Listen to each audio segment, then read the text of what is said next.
나 좋은 마음으로 왔지만 결국 돈이 안 되면 떠납니다. 우리가 아는 사람 딱 한 사람밖에 아마 없을 거예요. 하늘에서 뚝 떨어졌느냐? 그건 아니죠. 그래서 이제 이렇게 뭔가 변화하고자 하는 소비자, 시민이 있고 그들을 잘 엮어줄 수 있는 비즈니스 모델이 있다. 그럼 그걸로 충분할까요? 그랬으면 좋으련만 사실 제가 아까 보여드렸던 저 보고서 있잖아요. 거기에는 어떤 약간 제가 일부러 가려놓은 영역이 있죠. 조건이 붙습니다.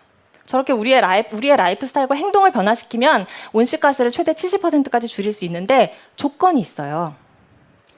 올바른 정책과 인프라와 기술이 있어야 한다는 얘기입니다. 정책이 있어야 한다는 얘기예요. 무슨 얘기냐면 선한 의지를 가진 소비자가 있고 뭔가 좋게 착한 기업을 경영하고자 하는 기업이 있지만 그들의 마음은 너무나 쉽게 변할 수 있다는 겁니다.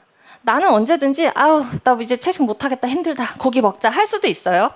그리고 기업들은 나 좋은 마음으로 왔지만 결국 돈이 안 되면 떠납니다. 그래서 그들의 어떤 그런 선택들이 뿌리 내릴 수 있도록 하는 것, 그건 결국 정책의 영역이다라고 하는 것이죠. 그럼 정책이 이제 발휘할 수 있는 그 층위는 굉장히 다양합니다. 아까 사회, 문화적인 영역에도 영향을 줄 수 있고요. 또 인프라, 기술 이런 쪽에서 다 정책이 힘을 발휘해야 하는 거죠. 그럼 저 중에서 어떤 게 더 우선순위냐? 이거는 영역에 따라 좀 다릅니다. 예를 들어서 우리가 도로교통 수송 같은 경우에 그래요. 차를 타지 맙시다. 우리가 아무리 캠페인을 한들 그리고 시민들이 아무리 마음을 먹은들 대중교통 자체가 없으면 우리가 수행할 수 없는 거잖아요. 그러니까 그런 경우엔 인프라 그리고 뭐 전기차라든가 이런 대안에 대해서 충분한 기술 제공 이런 게 이제 굉장히 큰 역할을 하게 되는 것이고 그리고 먹거리에 있어서는 이 문화적인 요인이 굉장히 중요합니다. 예를 들면은 아주 단순하게 생각했을 때 우리가 소고기의 섭취를 절반으로 줄여보자라고 이제 모든 사람들이 어느 날 갑자기 뜻한 바가 있어서 결심을 했다라고 하면 산술적으로 우리가 축산업에서 배출하는 온실가스의 양을 절반으로 줄일 수 있는 거잖아요. 그렇기 때문에 이런 어떤 사회 문화적인 그런 것들이 굉장히 중요한 역할을 한다라고 이야기들을 합니다. 그리고 제가 처음에 이제 우리 지구상의 물질은 물자는 제한되어 있다라고 말씀드렸잖아요. 그래서 요새 많이 나오는 것들이 이런 공유 경제 혹은 순환 경제 이런 것들이죠. 이거는 결국 기본적으로 지구에 묻혀 있는 이런 물질들을 최소한으로 이용하는 그런 방법인 거잖아요. 그래서 그 IPCC 보고서를 봐도 여기서 이제 그 하얀 영역으로 바가 길게 뻗어 있을수록 감축 효과가 크다라고 하는 건데 거의 모든 사업 아이템, 그러니까 뭐 카쉐어링이라든가 우리가 뭐 재사용, 재활용하는 이런 것들이 굉장한 감축 잠재력을 갖고 있다라고 이야기를 하는 겁니다. 그래서 아까도 이제 홍정우 교수님께서 말씀을 많이 하셔서 제가 이제 간단히 넘어갈 텐데요. 그래서 이미 미국이나 유럽 이런 데서는 그렇게 뭔가 친환경적인 소비를 하고자 하는 소비자 그리고 그런 식의 사업 비즈니스를 하고자 하는 기업들이 단단히 뿌리 내릴 수 있도록 그들에게 유리한 게임의 룰을 만드는 정책들을 계속 만들어가고 있는 거죠. 미국의 IRA라든가 유럽의 그린딜 그리고 탄소 국경 조정 CBAM이라고 하는 것들이 결국은 물론 다 자국의 이익인 거죠. 근데 그 이익을 실현하는 방식에서 명분을 우리 지구를 위한 좋은 방식으로 그들에게 유리한 그런 선택을 하는 것들이 유리해지도록 경제적으로 유리해지도록 판을 깔아주는 제도들이 들어오고 있다라는 겁니다. 그럼 그런 제도들이 저런 제도를 만드는 사람들이 갑자기 어느 날 하늘에서 뚝 떨어졌느냐? 그건 아니죠. 난데없이 미국의 지도가 나왔는데요. 우리 사람들, 우리가 이제 경제적으로는 소비자지만 정치적으로 또 시민 아닙니까? 시민들이 어떤 시그널을 보내야지 그런 정책들이 나온다라는 걸 보여드리기 위해서 제가 가져와 봤습니다. 자, 캘리포니아 주지사 혹시 아는 분 계세요? 네, 우리가 아는 사람 딱 한 사람밖에 아마 없을 거예요.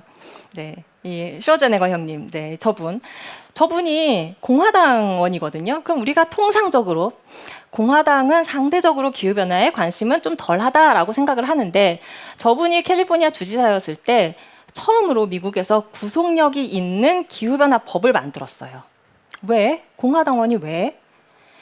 그 앞에 히스토리가 그런 게 있었더라고요. 저분이 이제 공화당원이고 그러다 보니까 이제 그때 부시 대통령이 나와서 이제 선거를 뛰니까 이제 도와주러 갔겠죠. 선거를 같이 운동을 해주려고. 근데 이제 다시 돌아와서 선거가 끝나고 돌아와서 자기 재선을 하려고 보니까 캘리포니아는 전통적으로 민주당 텃밭으로 알려져 있거든요. 내가 부시를 밀어주고 왔더니 내 인기가 없어서 내 재선이 어떻게 될지 장담할 수 없는 상황이 된 거죠. 그래서 이제 생각을 한 거죠. 그러면 저 민주당원들의 표심을 얻으려면 뭘 해야 될까? 막 생각을 하다가 그래. 캘리포니아 민주당원들은 참 기후에 관심 많더라. 라고 해서 이제 기후법을 만들게 됐다. 이런 히스토리가 있습니다. 그래서 유권자들이 어떤 시그널을 보내냐가 굉장히 중요하다라는 이야기인데요. 제가 보통 어디 가서 이런 이야기를 하고 나면 그 다음에 이제 또 독일 사례 보여주고 호주 사례 보여주고 그래서 여러분 이미 다른 나라들은 이렇게 기후 대응을 위해서 선거판이 바뀌고 있습니다. 항상 이런 얘기를 했거든요. 그런데 사실 요번에 우리 총선이 얼마 전에 있었잖아요. 거기서 저는 굉장히 희망적인 메시지를 읽었어요. 우리나라도 그전에 여태까지 물론 환경단체나 이런 데서 일부 뭐 총선에서 어떤 기후 붐을 일으켜 보려는 노력이 없었던 건 아닙니다만 이번엔 굉장히 방식이 현명하고 똘똘하고 새로웠어요. 그러니까 그냥 환경단체만 한 게 아니라 싱크탱크 그리고 정치 쪽에 있는 그 정치 관련된 학자들 이런 사람들이 다 같이 모여서 굉장히 오랫동안 준비를 했습니다. 그러면서 기후 선거를 하려면 기후 유권자가 있어야 되는데 기후 유권자가 도대체 누구냐 이걸 정의를 하고 기후 유권자가 어디에 있는지 그리고 그 유권자들이 바라는 게 뭔지 기후 지역구, 기후 이슈가 당락을 가를 만한 선거구가 어디인지 이런 것들을 다 전략을 제시해서 정당에 제시를 했고요.